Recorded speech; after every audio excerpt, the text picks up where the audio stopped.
Oh, bakit parang gulat na gulat ka naman? Ang dami mo ng notifications, hindi mo ba yan sasagutin? Ate, ano kasi? May boyfriend ako at 1 week pa lang kami.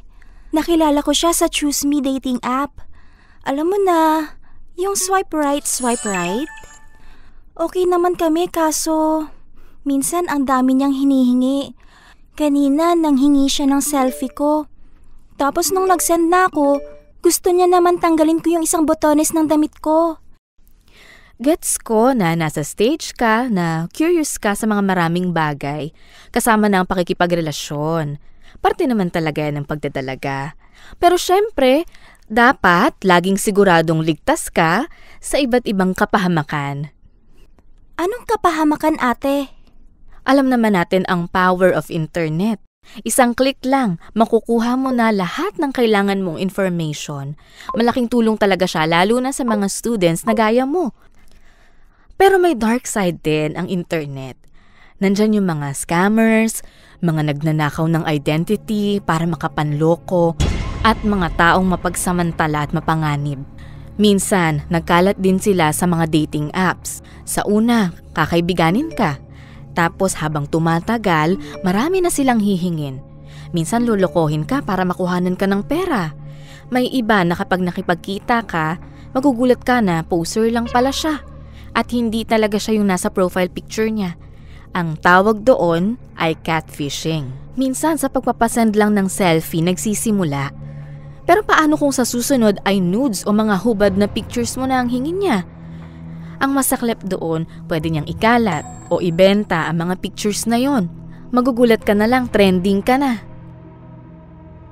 Hindi naman siguro siya ganun. Kasi mabait naman siya.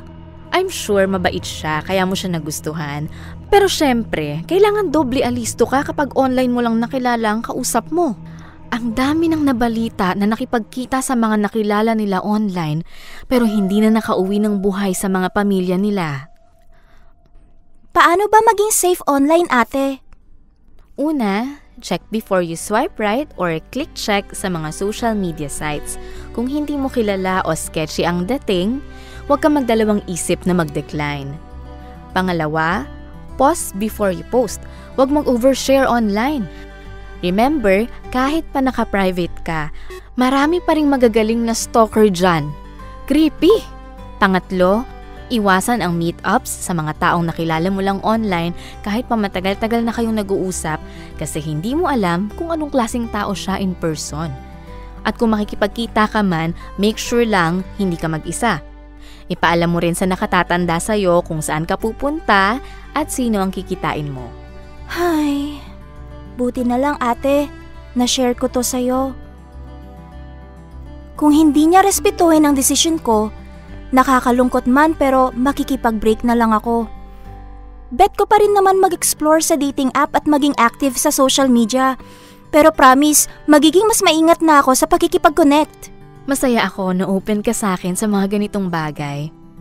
O mabuti pa kumain na lang tayo ng midnight snack. Gusto mong ramen? Tapos mano tayo ng K-drama? Uy, bet ko yan ate!